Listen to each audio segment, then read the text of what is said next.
today. So we appreciate you taking time from your busy schedules. There's a lot going on this time of the year, so we understand that you have a lot of different choices, and we're glad to be your choice at lunch today. So if I haven't met you yet, my name is Pat Frew. I'm the Executive Director of the Covington Business Council. This is the CBC September monthly luncheon. So if you wouldn't mind, if you would please stand. We're going to offer a brief prayer, followed by the Pledge of Allegiance, the flag up here to my right. Heavenly Father, you have delivered my soul from death, my eyes from tears, my feet from stumbling. Help us, Lord, in this time of division in our country to dwell in your spirit, which is love. Thanks for all you're doing to grow our community, with LifeSci KY just being one of those instances. Please bless this food to our bodies. We ask that you bless those who have prepared it, and it's in your holy name we pray. Amen. I pledge allegiance to the flag of the United States of America and to the republic for which it stands, one nation, under God, indivisible, with liberty and justice for all. Please be seated. These programs are tremendously benefited by our sponsors, who I'd like to name now. Our luncheon title sponsor this year, once again, is St. Elizabeth Healthcare. Our event sponsor today is Messer Construction. More from them a little later in our program. Our supporting sponsors are ECT Cleaning and Midwest PayLink. Our nonprofit spotlight sponsor is Meals on Wheels. Our growth report sponsor is DBL Law. Member anniversary sponsor, Mackey Advisors. Our in-kind sponsors are A&E Audio, Video, and Event Services and Crystalline O'Brien Photography. Please help me in thanking all our sponsors.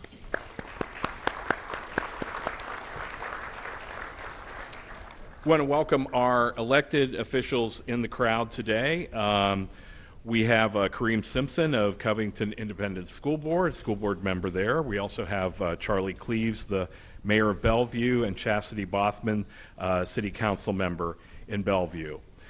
We have a number of our CBC board members in attendance today, including Jackie Roberto of Madison Design, our CBC board chair, and Tony Milburn, our host here today at the Grand, also our CBC Foundation board chair. Would all of our CBC board members stand, and would you applaud not only them but our elected officials who are present today? Thank you all. And I was remiss last month. She had just started on the job, but we also have Covington's new city manager, Sharmalee Reddy, here today. Sharmalee's there in the crowd. Thank you, Sharmalee. Yeah. We have the great opportunity on our board of having the city manager as a seated position, so we're so excited to have Sharmalee join our board as well. So now our announcements. I want to lead off with an announcement that I'm very excited about. We are starting a new CBC Foundation Fellowship program we are sponsoring along with an unnamed philanthropic trust. And this will allow 10 people to be housed at the Spark House Entrepreneurial Hub, which, as many of you know, is now officially open, but it'll be formally open this coming Monday with a ribbon cutting. And I've asked Miko Karshovsky, the operations manager of Spark House, to join me on stage to get his perspective on how this is helpful for Spark House. Let's welcome Miko. Thank you so much for having me, and Pat, thanks for hosting. I just wanted to say thank you so much to the CBC for sponsoring that. When I was thinking about this, I remembered a mentor of mine when I was younger who said that different cities whisper different things. And we would like to think that this helps Covington whisper, build here.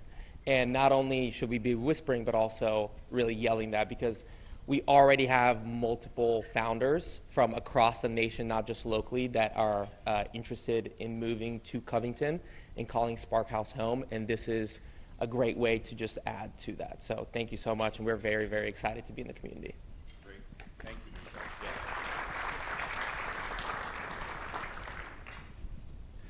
you. As part of this investment, CBC is also paying for many memberships in the form of 6-month memberships. We're also providing free tickets to the luncheon for these folks, and we are strategically seating them alongside people at the luncheons in industries where they can get the help that they need. So we want to do all we can to help get them connected into the community. So, and this whole process aligns with our foundation's mission to create an urban environment that is second to none. Elsewhere, ticket sales are brisk for the 2025 CBC Annual Dinner presented by St. Elizabeth Healthcare. Our theme is Ignite, Sparking a New Legacy. The date at the Northern Kentucky Convention Center for this is Wednesday. That's right, a Wednesday, not a Thursday. Wednesday, November 5th, 5 to 8 p.m. Just remember, one night after the election. And sponsorships still remain as well, so talk to me or Jennifer afterwards if you have an interest there. Same with our fall golf outing, which comes up on Friday, October 3rd at Davoo. We still have remaining twosomes and a few sponsors, but we're already trending toward having an all-time record crowd of golfers for that. And if you don't golf, we also have a social afterwards, so you can just sign up for that as well if that's all your schedule allows. Our next CBC Roundtable is Wednesday the 24th at Spark House. The topic is hiring smarter in a shifting workforce. Greg Johnson in the room from Johnson Resource and Kim Dubé of Reflex Staffing are leading that. If you've never been to one of our roundtables, they're kind of designed to be like a blocking and tackling kind of discussion about the basics of HR, or the basics of marketing, or the basics of operation, things that can help you grow your business. It's great information for our small businesses to have, and it's a great platform for some of our members. So if you've never gone to that, please consider joining us next Wednesday. I think they can help with a few tours if you've not had a chance to go to Spark House. So you can go there, and then afterwards our social is down the street at the Hannaford. If you're interested in getting on a riverboat cruise as part of the River Roots celebration, which was the topic about 3 months ago here at the luncheon, or about 4 months ago, I guess it was, we're working with CBC member and bourbon sponsor for the event, New Riff Distillery, to tag along on a strictly bourbon flight tasting cruise. Also, they have a full dinner cruise. So you can check out the slide on our website for details. It should be a lot of fun. Also stay tuned for my podcast series, Inside Covington, as I interview Amy Tobin, who is helping to curate bourbon experiences. We did a taping right on the riverfront earlier this week. That should be up on our website in the next 3 or 4 business days, so we'll send that to you when it drops. But we hope you can participate and be a part of River Roots this year. Now I want to introduce to you Justin Beal, the Development Director of Meals on Wheels of Southwest Ohio and Northern Kentucky, who's going to provide insights into the inner workings of their amazing organization. Justin, welcome. Thanks for being here.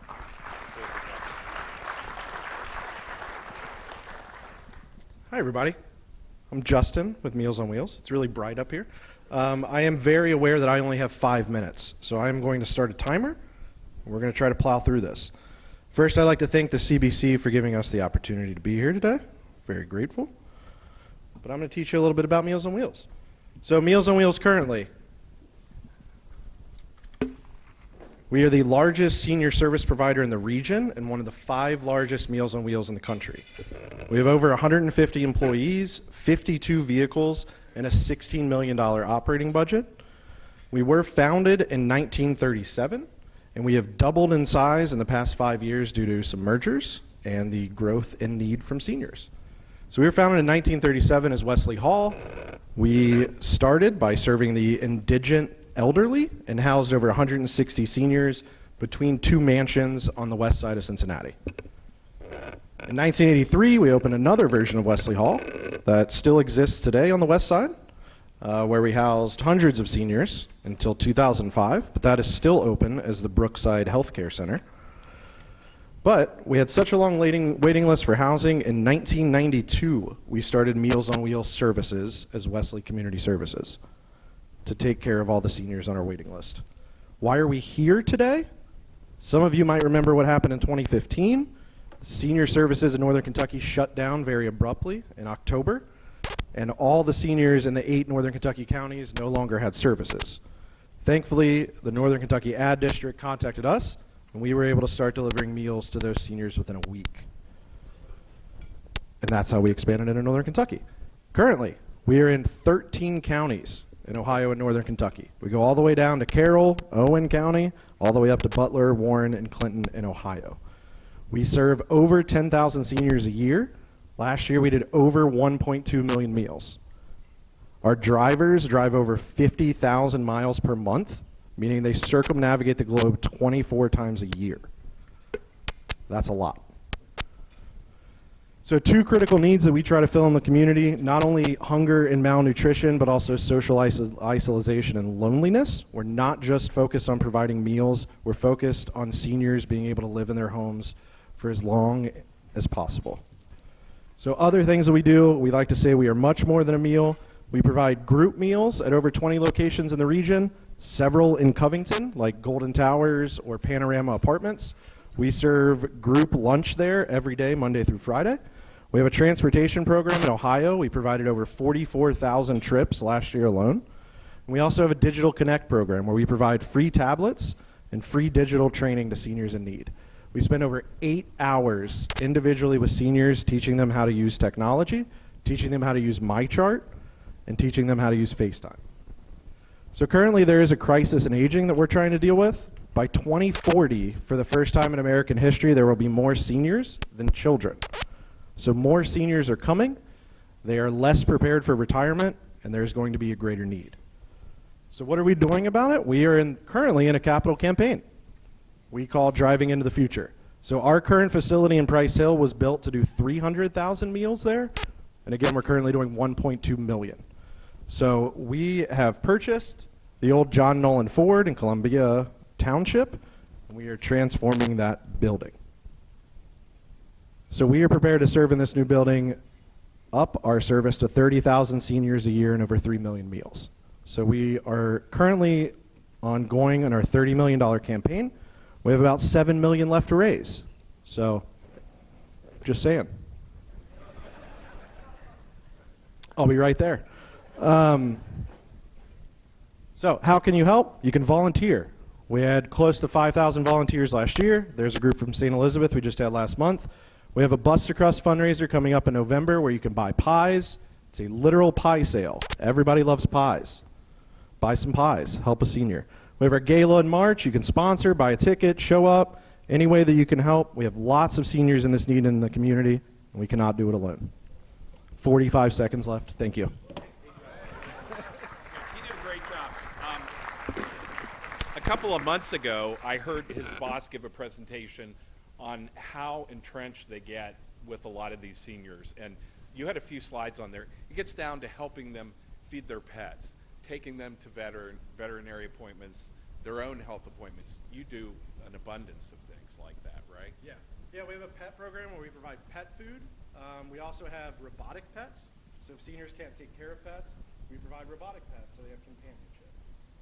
The 44,000 transportation trips we did, we take people to doctor's appointments, the grocery store, social outings, the art museum, all kinds of great things. Yeah, it's an amazing, amazing organization. Talk to Justin afterwards. Great, thank you.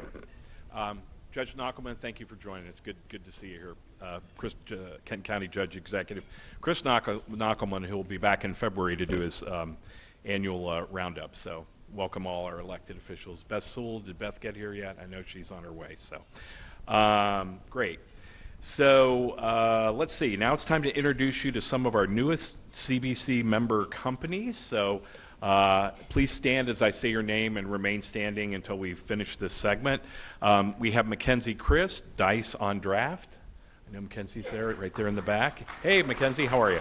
So save your applause till the end, please, though. By the way, Justin, too, I was going to remark about how unkind that crisis in aging comment was, too. So I'm kind of getting close to that. So, but anyhow, Mackenzie Chris, Dice on Draft is a new board game bar opening next month at 20 East 5th Street, featuring free to play board games, cocktails, beer, wine, and fun mocktails.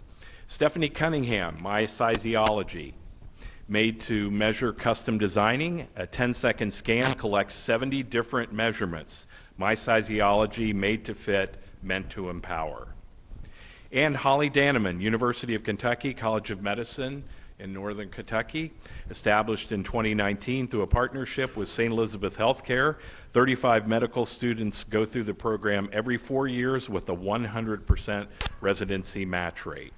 We also want to recognize our CBC member anniversaries, thanks to Mackey Advisors, Kevin Sheehan, Hilltop Resources. They have been a CBC member for 5 years. Thank you, Kevin. And Angie Billiter, Earl Frank's sons and daughters. Now, businesses come and go along Madison Avenue and throughout Covington. But Earl Frank's has been around since 1968. They've been a CBC member now for 30 years. Since we've been recognizing CBC member anniversaries, no business has been a CBC member longer. Thank you, Angie and Earl Franks, for your loyalty. And in addition to your certificate, please accept these flowers as a token of our sincere thanks. Let's recognize all of our CBC members, and thank you. Okay, now it's time for our growth report, where we hear from Covington's Economic Development Department about important issues involving them. It's brought to us by DBL Law. Partner Lauren Wolf is here with more. Hey, Lauren. I love the tiara. Did she get to keep it? Did everybody see that Angie was wearing a tiara? That's amazing. I hope that stays a thing, Pat, here. And I want to see the men wear it too, just for the record. Good morning, good afternoon. I'm Lauren Wolf. I'm chair of our Economic Development and Government Advocacy Practice Group. And Patrick Hughes, who is actually on the board for LifeSci KY, was supposed to do this, but he had a family matter he had to tend to. So, the lab has been really special to him. So he's really sorry not to be here, but I've also had the chance to support the lab through our legal work. And it's just one of those times where I always say getting to do my legal boring stuff for other really cool projects is, I get so much satisfaction on it. And unfortunately, I also told Patrick he had to make a joke about the real life science in Covington is bourbon. And we started talking about it because we were like, it's the original life science. And how many times has the governor been here? It's been Wenzel and the lab. So I think we're onto something, Kristen. But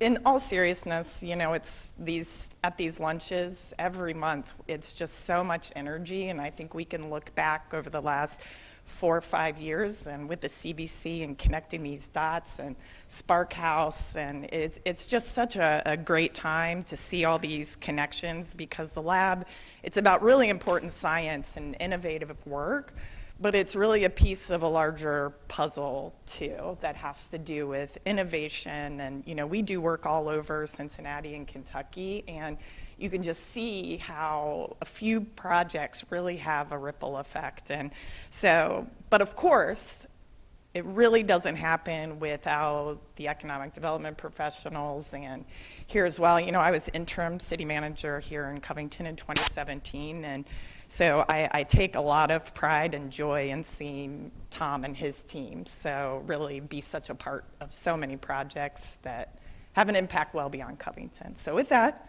I'm going to turn it over to Tom, who will hopefully make a better bourbon joke than me.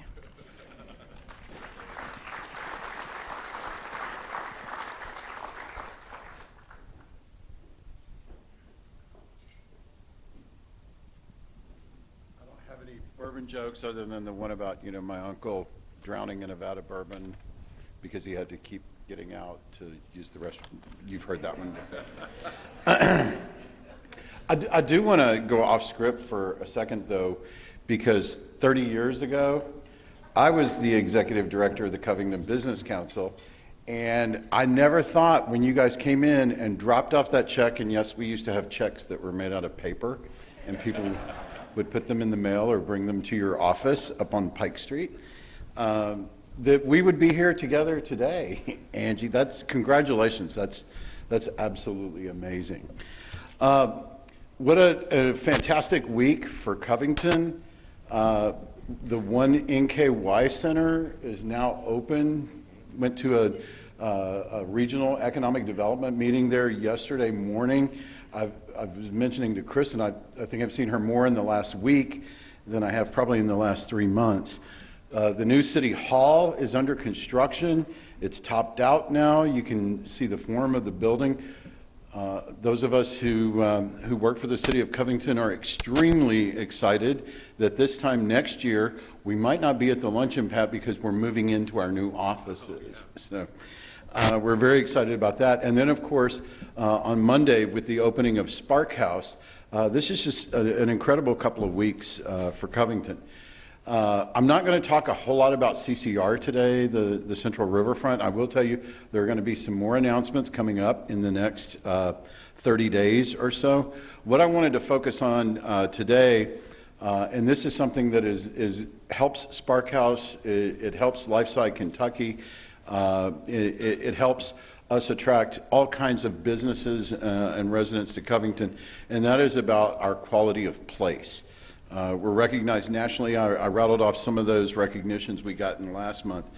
But I want to remind you that there are now 8 finalists for the public art competition at the Central Riverfront. You can check those out and see on the Carnegie's website, but you can also go to our presentation on Thursday the 30th of this month at the Carnegie on Scott Street. And while we're talking about public art, our intern in our department has developed an incredible database. What if I told you there were over 200 pieces of public art within Covington? And she has put together information on all of those. We're right now involved in a partnership with PDS and ArtsWave to get that database onto a number of platforms so that people can use it to find this art and learn about it throughout the city. Shifting gears a little bit, pun intended, the work on Scott and Greenup to make those two-way streets from 12th Street to 20th Street is well underway. I was assured by our Public Works Director this morning that that work will be done before the end of the year. So that's going to help the quality of place in places like Austinburg, Wallace Woods, Hellentown, and the East Side. The Transportation Cabinet gave us a presentation Tuesday night about some potential changes for 11th Street and 12th Street that, again, are going to help improve the quality of place and quality of life in that East Side neighborhood, and also some major changes to the Girl Scout Bridge, which I know a lot of you in the room have actually talked to me about, that making those streets and that bridge more bicycle and pedestrian friendly. The city's also launched, under the leadership of our new city manager and our external affairs director, a program called Bridging the Gap. This is designed to help customers and businesses navigate this pending projects we have with both the 4th Street and Brent Spence bridges. If we want to have nice things, sometimes we have to go through a little pain to get there, but we want to try to make it as painless on everyone as possible. The other thing that we have going on in our department right now is we are going through and reviewing our award-winning small business program. We realize it's been a huge success. We want to make sure that we stay on the cutting edge and that we are a trailblazer and not a follower when it comes to our support for small businesses. And we'll be happy to share that analysis and that review and any recommendations that come out of that with all of y'all as well. The last thing I'm going to wrap up with, in this very room, as well as the room upstairs, on November 5th through the 7th, the Kentucky Association for Economic Development is returning to Covington, bringing state officials and local officials involved in economic development from all over the Commonwealth to meet here for 2.5 days. We're doing some really exciting things. This Covington conference is going to be like no other. We're doing a mobile workshop focused on workforce development, and it might surprise you all, there are at least 12 education and workforce resources along the Madison corridor between this building, and Latonia. More than a dozen resources, from the Life Learning Center to the Career Center, Gateway Community College, Holmes High School, Holy Cross, you name it, all along that corridor. We're going to be highlighting that. We're also going to have a reception at Wenzel Whiskey on Thursday night, and then Wednesday night, I'm sorry, Pat, it competes with the CBC annual dinner, but there will be a reception at the new Win NKY Center. And while I have your attention, Pat, I'm going to issue you a challenge. Our last meeting was in Paducah, and the Paducah business community really did kind of an amazing job of providing a huge basket for the door prize at the end of the conference. So I'm going to challenge you to outdo Paducah. I know they're the #1 chamber in the country, but I think the Covington businesses can do. Each one of you in this room donate something to Pat to put in this basket to give away at that conference, and he will outdo Paducah. So that's a challenge, Pat. Okay. Thank you all.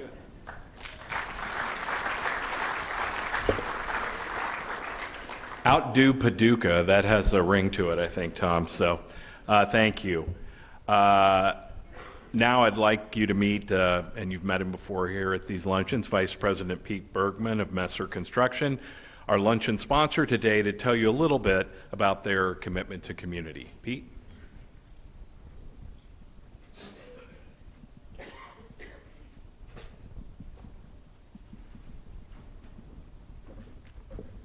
Thanks, Pat. Good afternoon, everyone. You should all know I actually contemplated trying to jump up here real quick, but my inner monologue told me not to because I don't know what was going to happen. Good afternoon, everyone. As Pat mentioned, my name's Pete Bergman with Messer Construction. I'm our vice president and lead our regional office here. And really, I get to support an amazing group of builders that are out around our community every day, and that is really my role.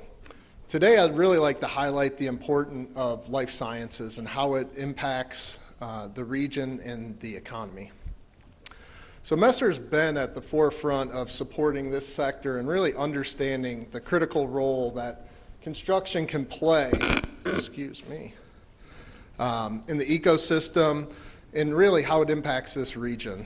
So we've had the opportunity to build state-of-the-art labs, manufacturing facilities, research centers, things that are vital to the economy and the industry, especially here locally. We have offices regionally here in Cincinnati, Northern Kentucky, but also in Louisville and Lexington. So we're deeply rooted in Kentucky, and really one of our core values is our commitment to the communities that we live and work in every day. So as part of the life sciences, we really get to know what the clients want and need and expectations are. So we talk about things like speed to market, partnerships, the flexibility, and really the performance ultimately that we provide on those projects to help them reach their mission and goals. So our company has had the fortunate opportunity to participate in over $1.5 billion worth of work, of life sciences work, and manufacturing over the last 5 years. That's on top of research work that we've been involved with at local universities, healthcare systems that are also pushing and doing a lot of that great research. So that is really built over time. We've got a great bench of builders that we rely on, the common knowledge, the experience they bring to the table day after day. So the synergies between construction and life science really is critical to a strong project, and we're happy to be part of that. So hope to be part of future endeavors here in the state of Kentucky and Northern Kentucky, and watch all the great things that are happening. So I appreciate the time today. Pat, I'm going to turn it back over to you. Thank you, everyone. Thanks, Pete.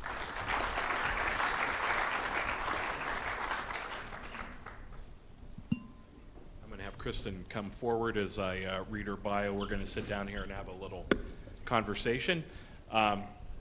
Dr. Kristen Godale is an accomplished scientist and life sciences leader with a unique blend of academic and venture experience.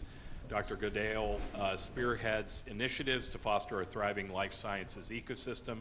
Her strategic leadership focuses on regional collaboration, stakeholder engagement, and infrastructure development to drive innovation and economic growth.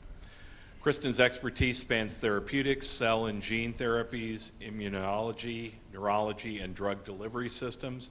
Before joining CLSP, she served as Director of Life Sciences at Cincy Tech, a venture capital firm where she led investment diligence, managed deal flow, and cultivated relationships with leading academic and healthcare institutions.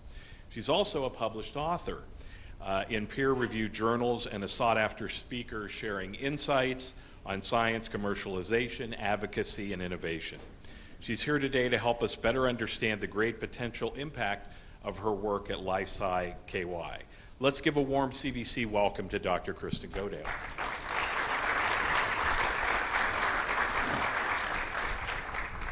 Great. Yeah, that should be on, so you should be good. Hello, hello. Yeah, it works. So happy to be here, guys. Thank you for the thank you for the time here, Pat. Oh, we're appreciative of you making the time.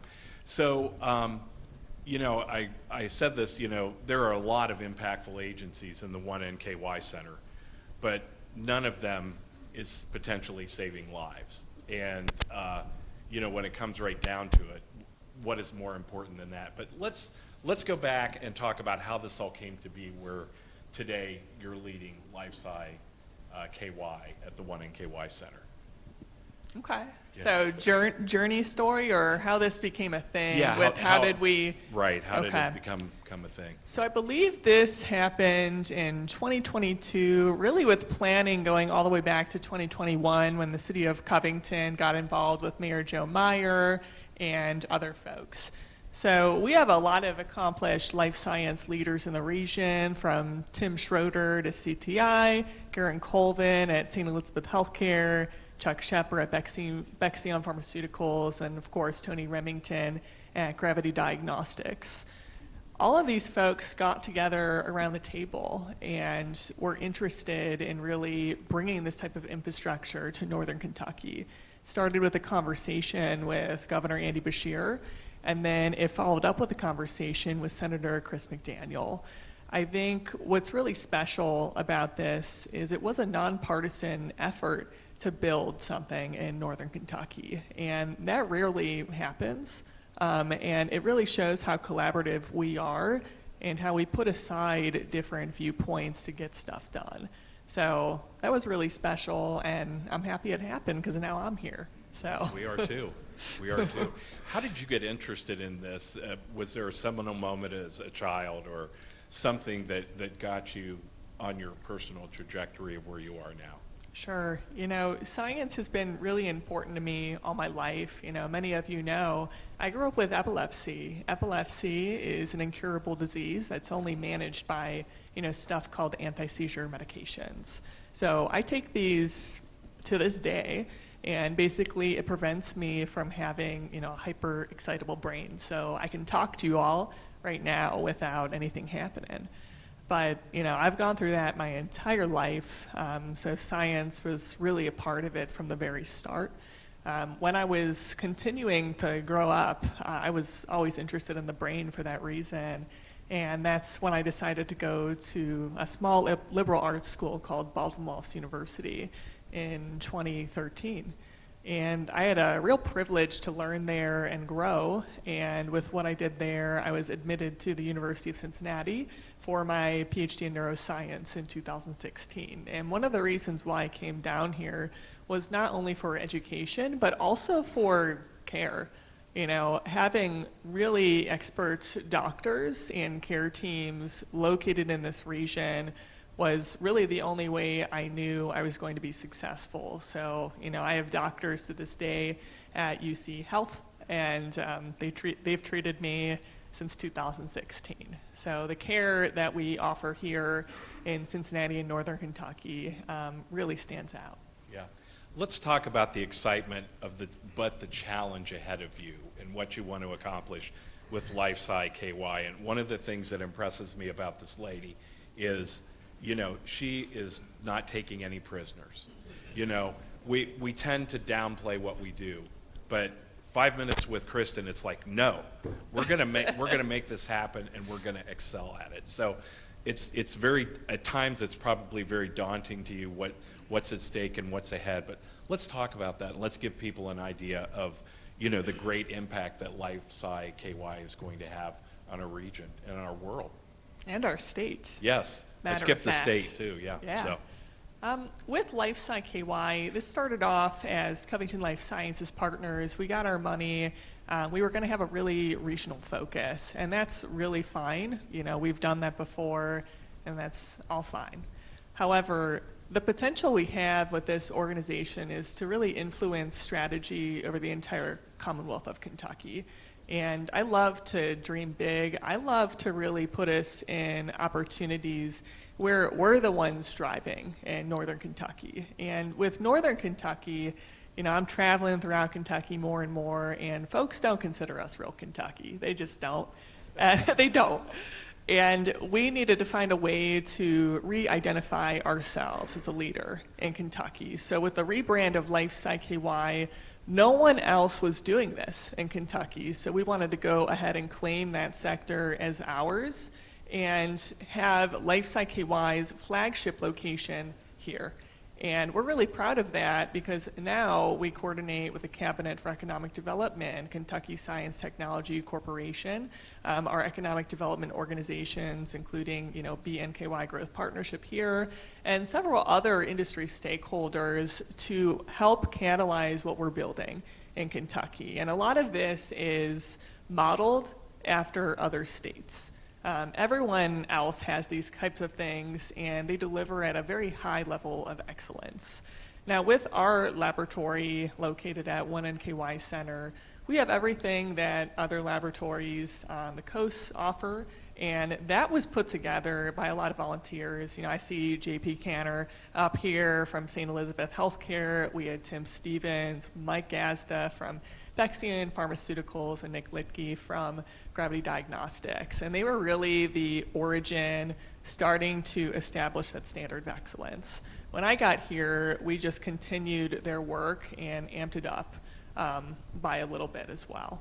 So with what we have, everything was comped based on other incubators. We have fume hoods, we have biosafety cabinets, gas services, waste management, and a bunch of fancy doodads in there that people want to use. So you could come by anytime, and I'm happy to show you all this fancy equipment we have. But the point is, though, we're offering the same things at a very, very, very discounted price. We start at $800 a bench per month.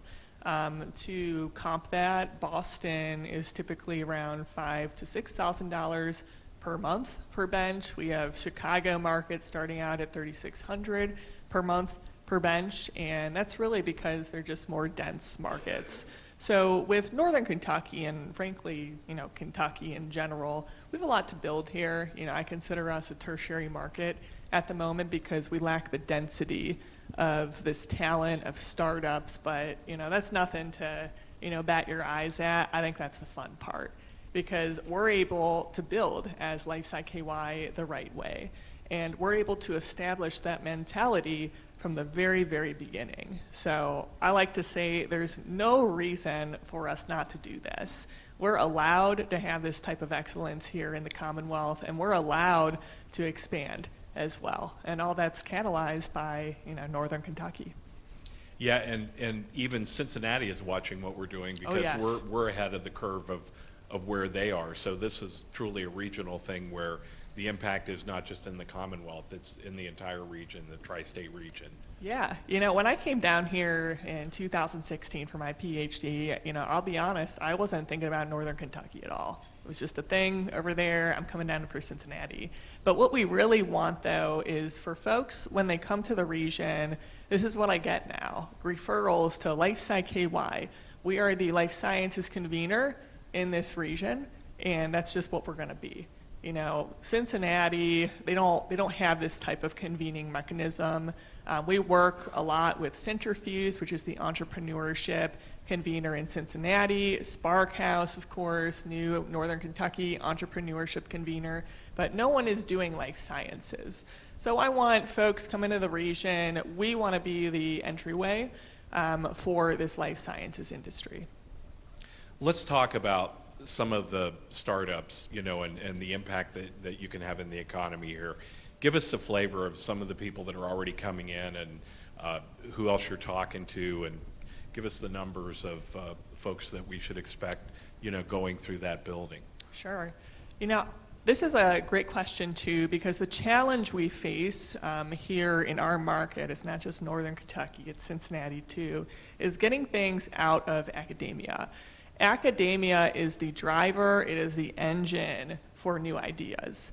And the hardest part about it is just pulling stuff out of there, because I remember when I was in academia, we're not taught how to do any of this. We're taught how to do our science, maybe disclose it, maybe make some IP, but we stop there.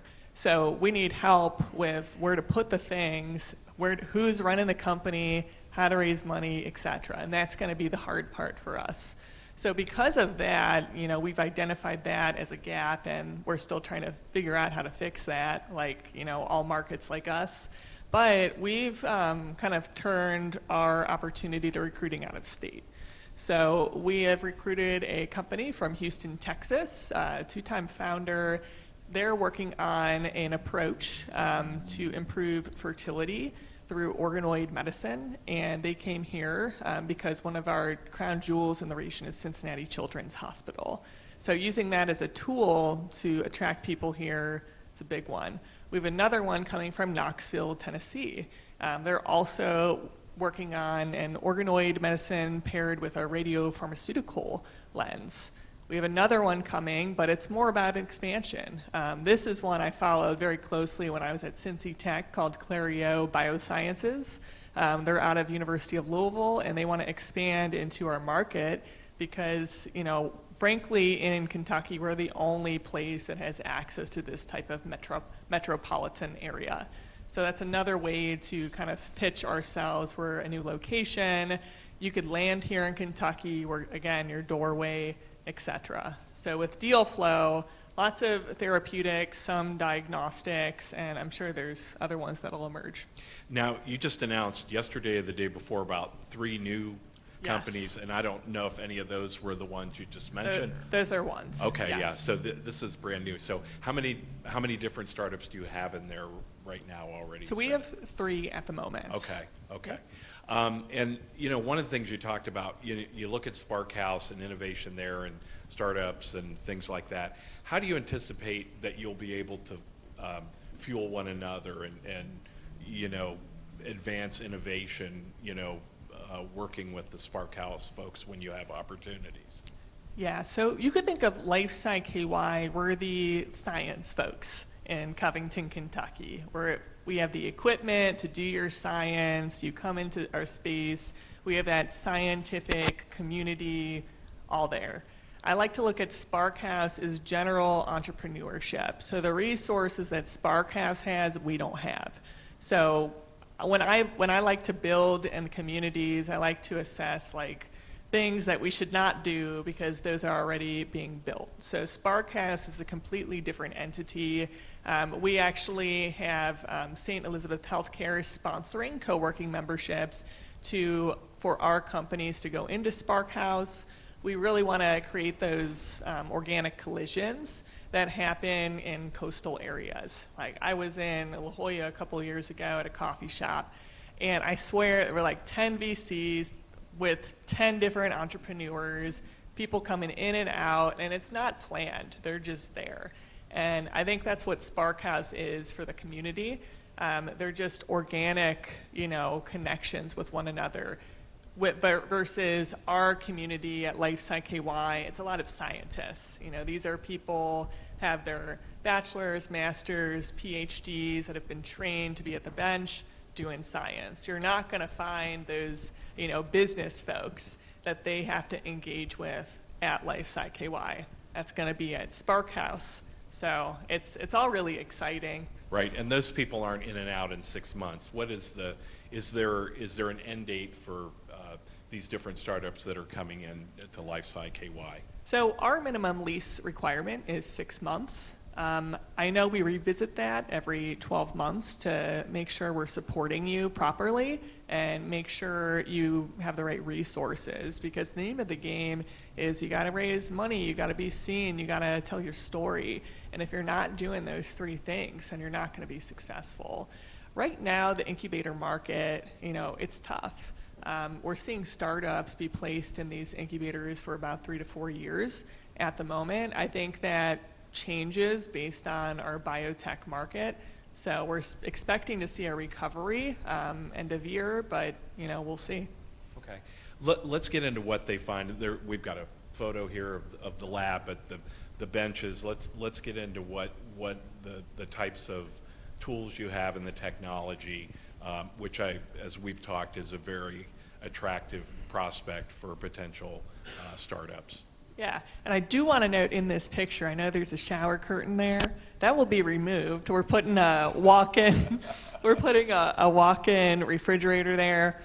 I know the things that we have on site though, you can, anytime you come on site, you access one of our benches, you get access to everything in the facility. So we have flow cytometry, we have microscopy, we have other specialized instruments, so you can grow cells, so you could make drugs, you can experiment, stuff like that.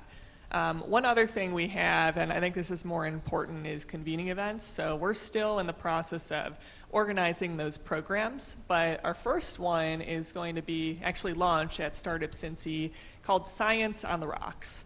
Science on the Rocks was actually inspired by Kentucky's spirit industry and honestly our recent partnership with New Riff Distilling when we sold some bottles that were branded by LifeSci KY. I like to think of Kentucky as an innovation economy that already exists. When Lauren was saying science is already here, that's very true.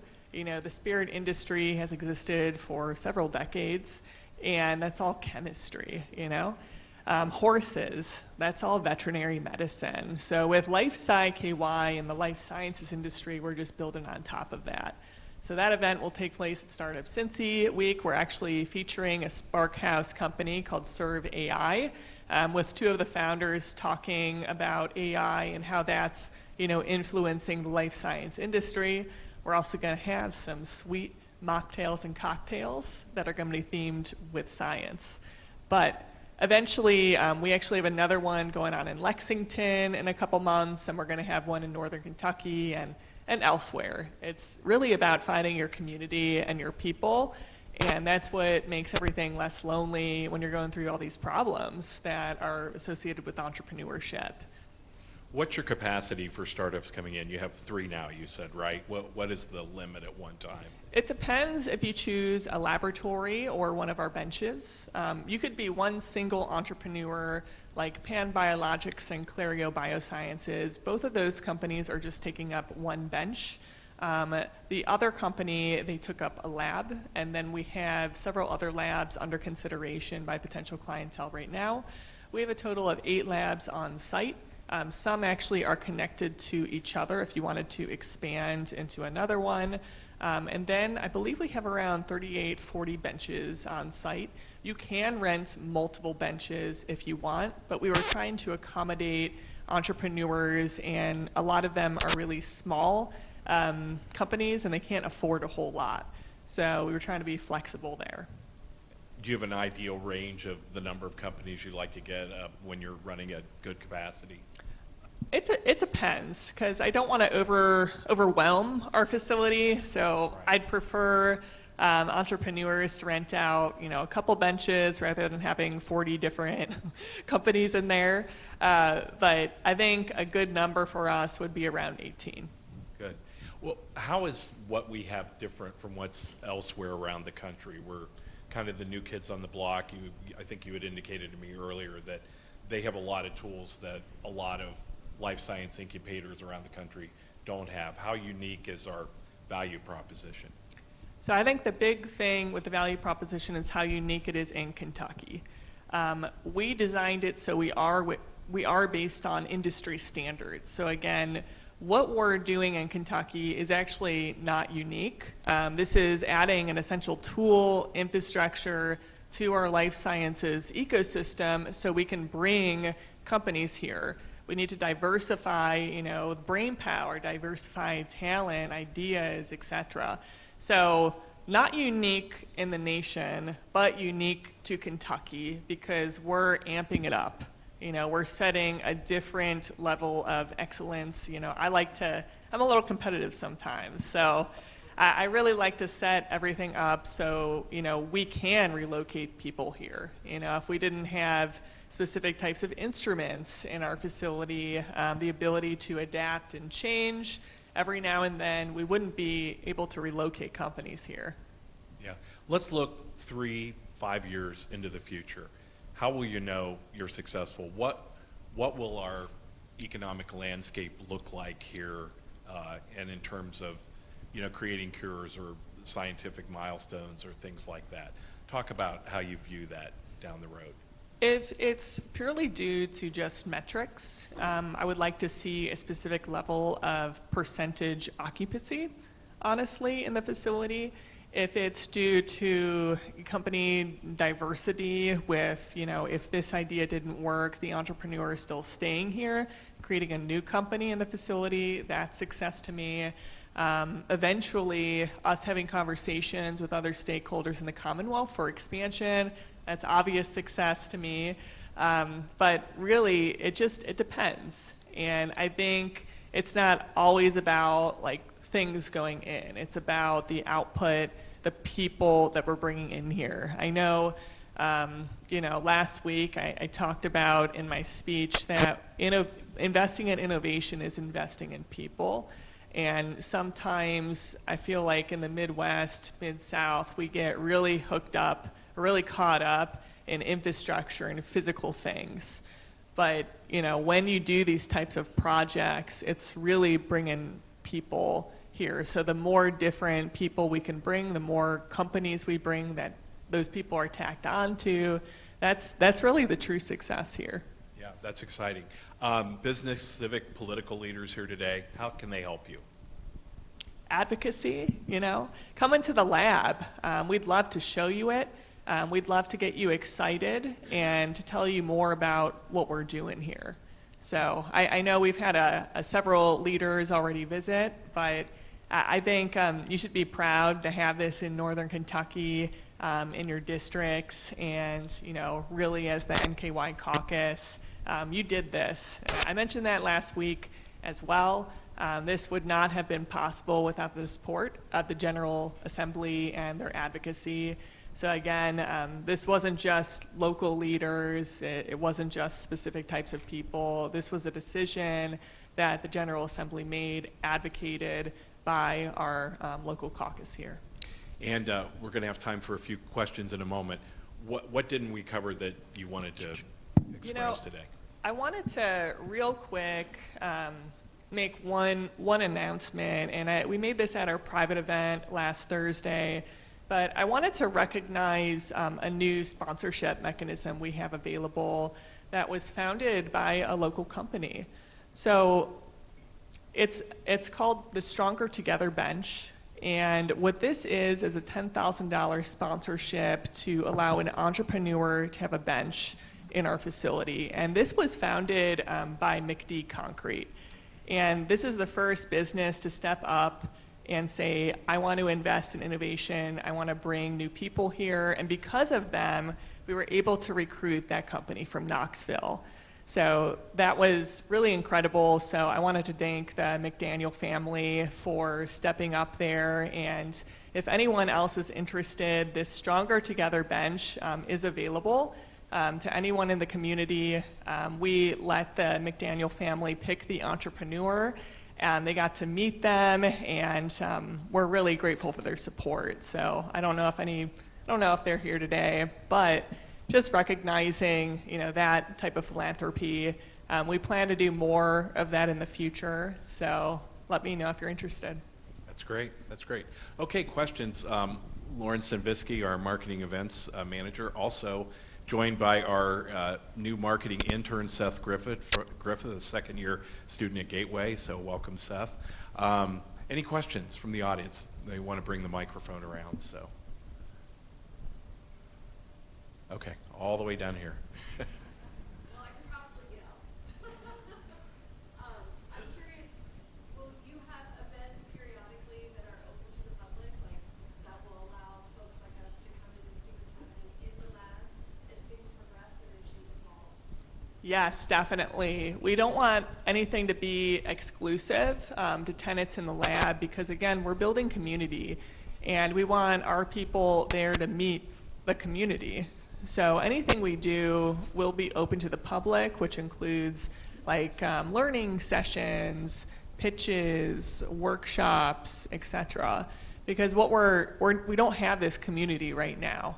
And again, people come to us all the time and ask the same question, you know, how do I get involved? Can I meet people there?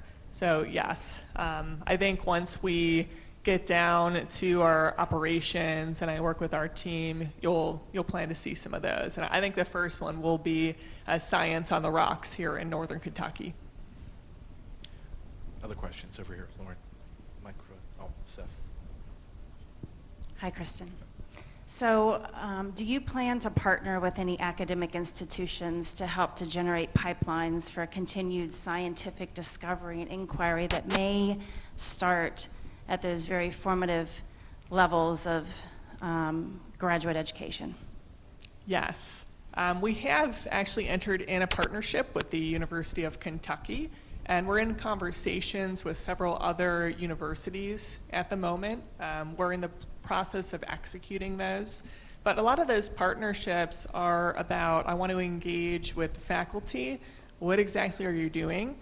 We want access to your student population. So we have something called Innovation Fellows. This was inspired really by, you know, the journey that I've seen a lot of students take, both undergraduate and graduate, wanting to explore new career opportunities, but those things don't really exist here. So at LifeSci KY, with our Innovation Fellows program, which is also sponsored by local business community leaders, that allows us to take a student in, either have them work with our LifeSci KY operations team, like what is it like to be a scientist in business like me? What is it like to be a lab manager for an incubator? Or even what is it like to run a company as a scientist? Those examples are not here right now. So that's kind of what we want to bring to the region. One more question? Time for one more. Hold on. Greg will come. He's coming. He's coming. He's right there.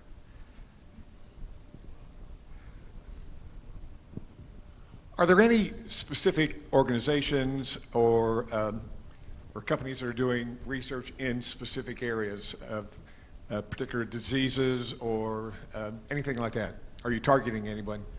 Like specific companies that we want to bring into the facility? Yes, who are doing research on specific. Maybe niche. They have a niche in certain diseases Yes. or something like that. Yeah, so right now at LifeSci KY, we're very broad for a reason because I think we have to identify these emerging industries popping up. I'm specifically interested in creating an organoid cluster here in the region just because of the resources that we have across the river. We have some of the best scientists in the country working in this field. And we have recruited not one, but two companies also in this field. So all over the country, there's really no other incubator that does work like that. So that's of high interest to me, but we have a little bit to go with defining, you know, how to create that type of model. Thank you. Great. In the interest of time, I think we're going to stop there, and Kristen is available afterwards. Let's give her a round of applause.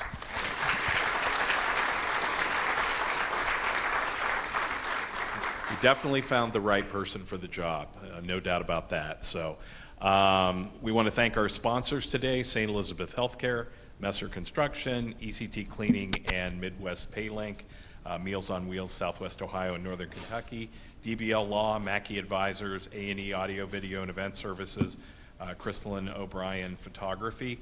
Also, don't forget to take the survey today to help us continue to improve these programs, and many of you have great ideas for luncheons, which we're planning some of those topics for next year. Join us Thursday, October 9th, as we hold our annual legislative luncheon. It will be at Embassy Suites, so we'll be learning about what happened this year in Frankfurt and what's to come. Again, thank you all for coming. Enjoy the weekend, and we stand adjourned. Thank you again very much.